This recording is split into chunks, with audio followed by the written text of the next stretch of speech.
Hey everyone, it's Ryan Delgado. Welcome back to my studio. I've got a little bit of a demonstration that I wanted to do for you guys today. This is a little follow-up to my previous video where I showed you my palette, but today I'm going to actually do some color mixing, specifically with this. This is the Zorn palette once again. For those of you that need a little bit of refresher or review, the Zorn palette is just a limited palette of titanium white, yellow ochre, vermilion, and black. And specifically what I have here, these are all Williamsburg handmade oils. I've got titanium white, yellow ochre domestic. This is actually cadmium red vermilion. You could also use cadmium red light. It's pretty much the same thing. It's pretty close anyway. And the black that I use is called cold black. And the reason I use cold black is because it is actually designed to be a cool black, and that's exactly what you want for the Zorn palette, because really one of the main things about the Zorn palette is you're actually compensating for not having any blue or green or any other cool colors on your palette. So your black has to serve as your blue in this case. So I know a lot of artists will use, who do the Zorn palette, will use just a traditional ivory black, which is great. I want to use as cool a black as I possibly can, though. So that's why I go with cold black. And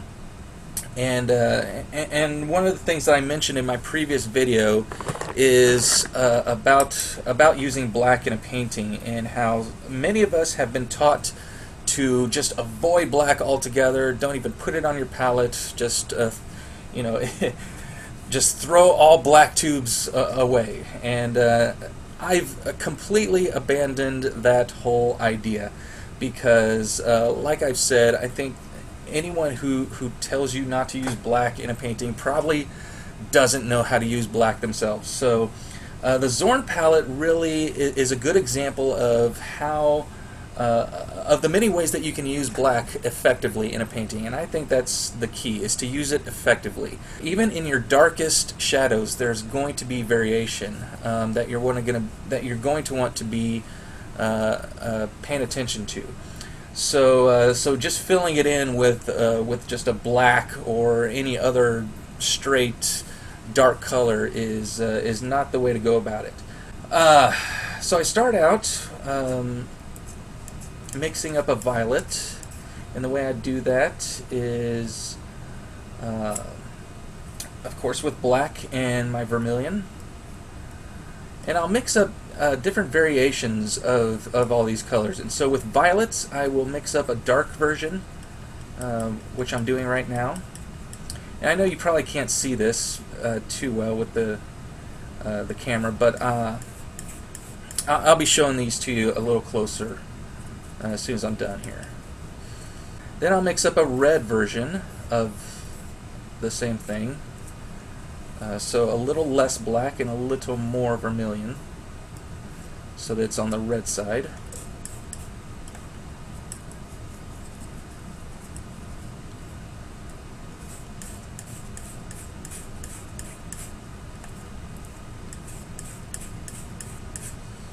And then I mix up a green, which of course is going to be my cold black, and yellow ochre.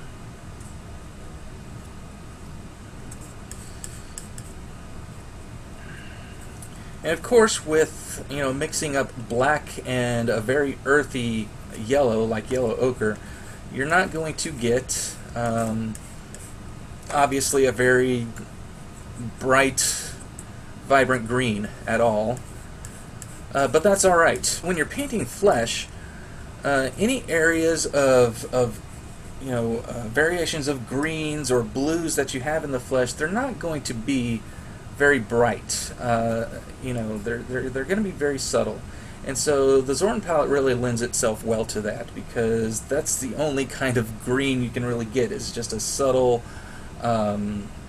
sort of earthy green. And so here's the blue that I mix up, and this is where the cold black really shows its true colors, quite literally, is when you mix it straight up with white.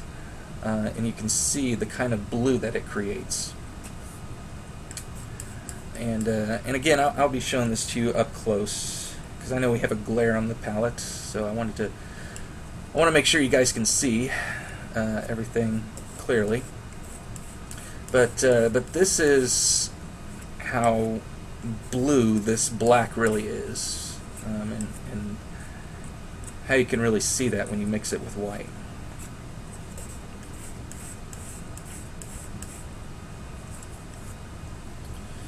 So let me go ahead and give you a little up-close look at this.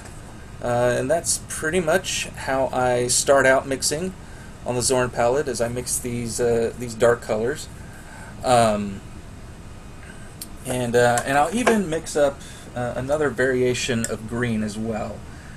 Sort of a more... here, let me just mix it down here. More on the yellow side.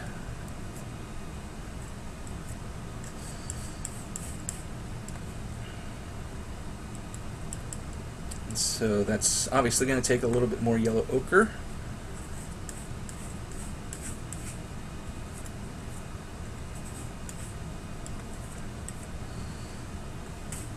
And I know that is really hard to see on this palette because the value of this green and the value of the palette itself are almost identical. So if you can kind of see what I've got there, it's just a yellow version of the green. And then I also mix up lighter versions of all of these, so I bring up the value on all of them. So here is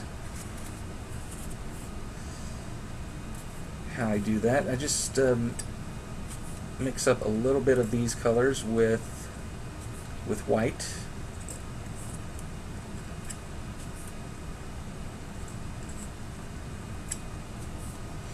So go to some white here.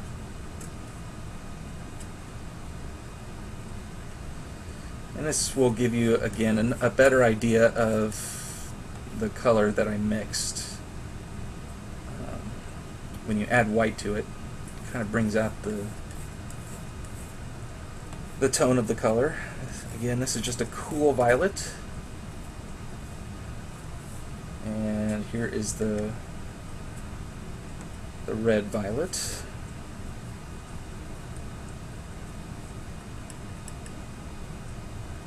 Which actually, I mean, it kind of has the appearance of sort of a burgundy. It's a little on the burgundy side as opposed to, say, a magenta, because once again, it's you know, you're limited. you don't have a whole lot at your disposal here, so you're just working with what you got. And here's the green.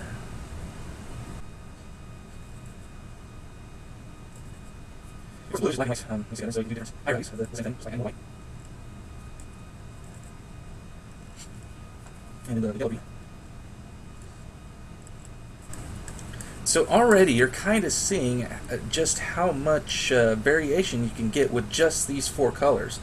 This is quite a bit, and you know, the possibilities are really endless. I'm just moving really quickly and mixing up all sorts of different colors and different values of those colors.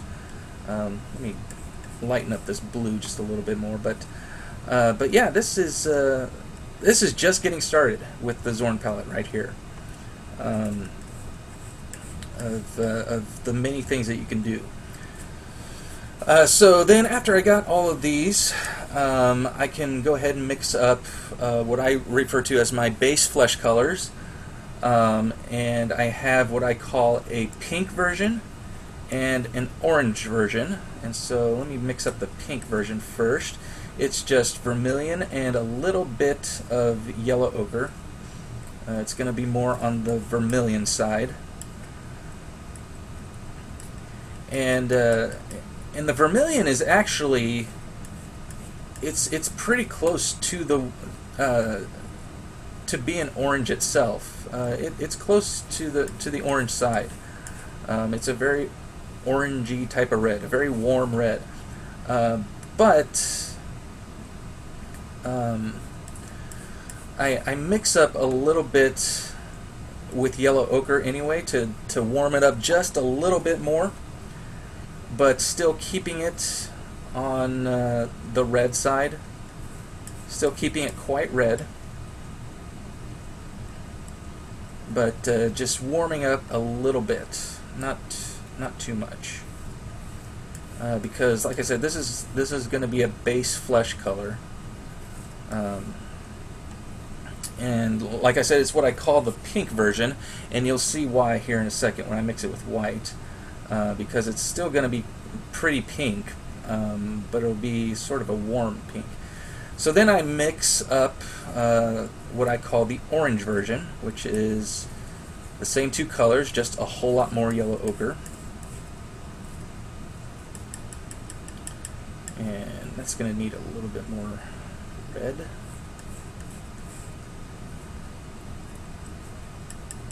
That'll do it right there.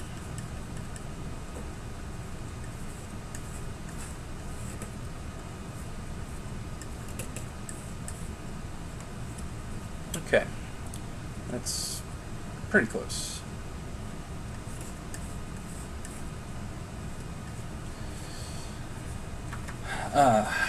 And let me go ahead and mix up the lighter values of these two.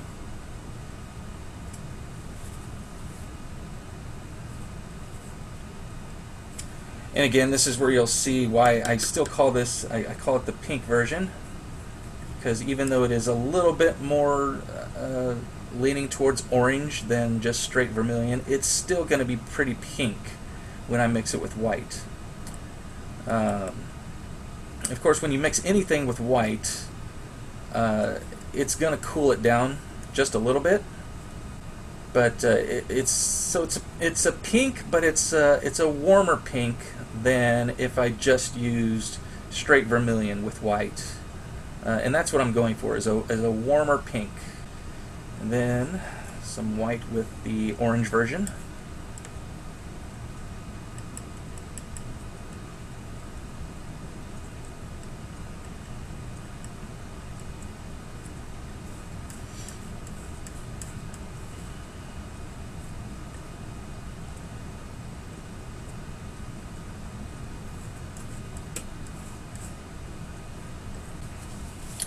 Even these right now are still, they're still pretty high in chroma.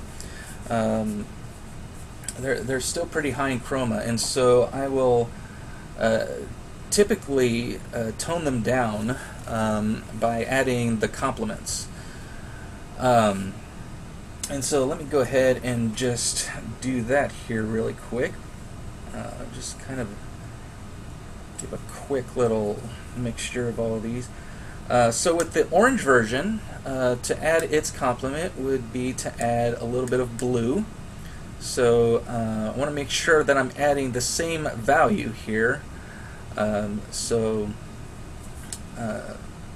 you want to add the lighter version of the blue to the lighter version of the orange. And so let me lighten the blue up just a little bit more so that the values match a little closely. That's about right. So I'll just add a tiny bit of blue, not too much, because I don't want to really mess up the orange. I'll just add a tiny bit of the blue to tone down the chroma a little bit.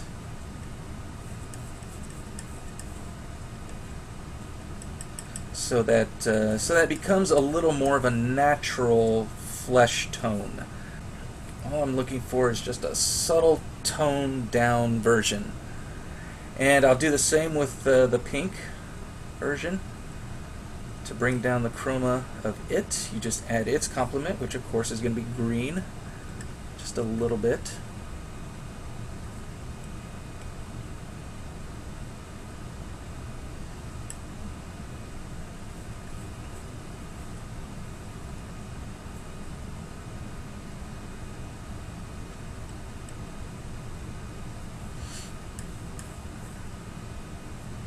So let me go ahead and just apply a little bit of each of these to the surface here.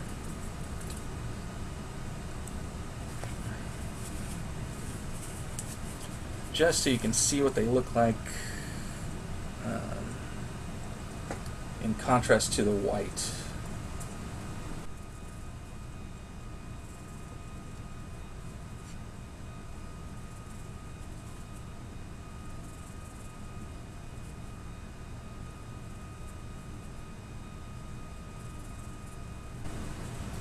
All right, let's do the lighter versions also.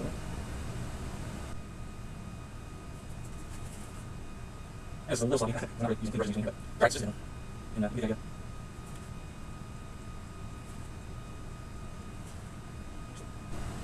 Pink version, and I'll also put down the tone down.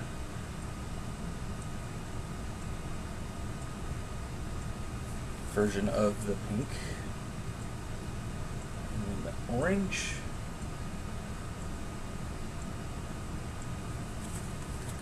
and its toned down version.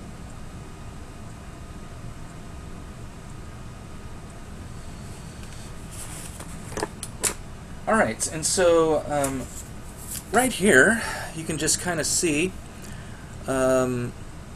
just what you can do just really quickly with this limited palette of colors, the many variations that you get. And this is just a start right here.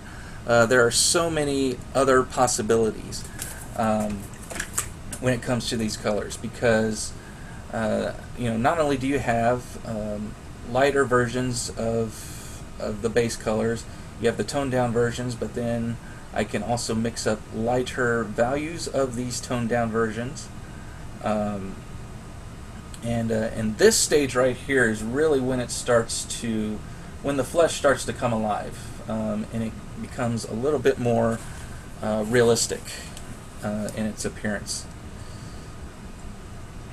So, but this is typical of what I start off with when I'm painting flesh. But you can go on and on, mixing all sorts of different values of any one of these colors.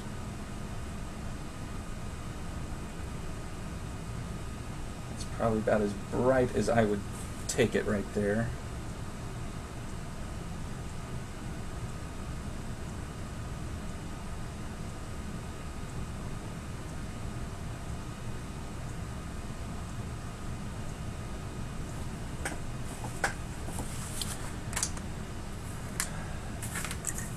So here are just a few variations of value of each of these. Again, the possibilities are truly endless. One of the crazy things that you can do that involves black is how you apply highlights. You can actually use black in your highlights. I know that sounds crazy, but if and this really only works if you are doing a painting where the subject is lit with a cool light. And the way you do that is by mixing just a whole lot of white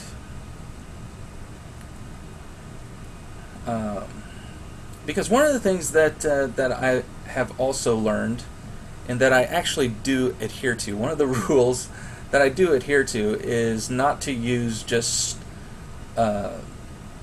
pure white in a painting, especially when you're painting highlights. If you're painting highlights, then even the highlights, just like your darkest shadows, your highlights are also going to have subtle variations within the highlights.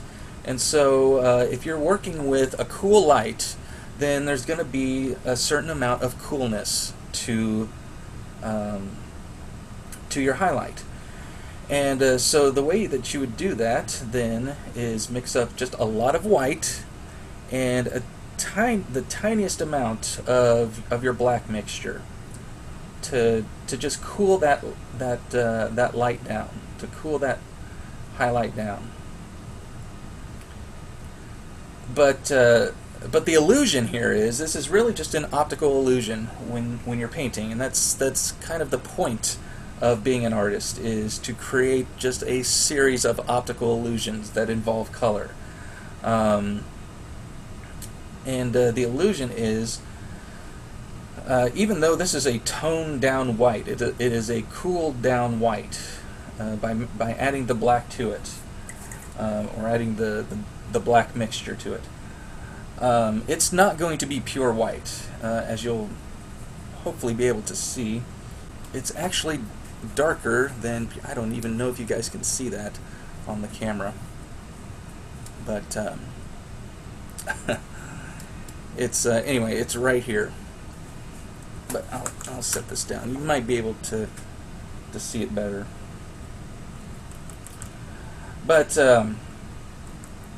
anyway, by adding this cool down highlight, it's going to actually appear much brighter when you apply it to your figure on your painting. In fact, if I can just apply some of it to my light values here.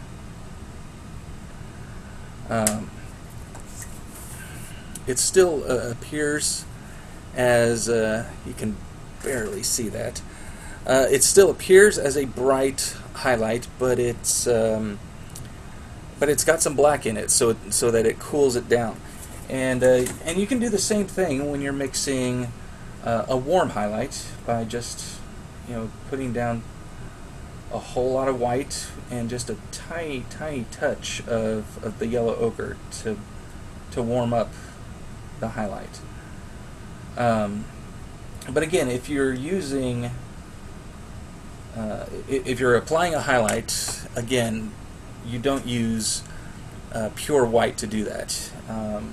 You want to be sure to put in the necessary temperature for your highlights. And so whether that calls for a cool highlight by adding a tiny touch of black, or a warm highlight by adding a tiny touch of your yellow ochre, and depending on what color the light itself is, it will include a little bit of that color. So that's the Zorn palette. Hope you guys enjoyed this. Hope you learned something and gained some new insights. But for now, I will just leave it at that, and I will see you guys next time. So God bless you all.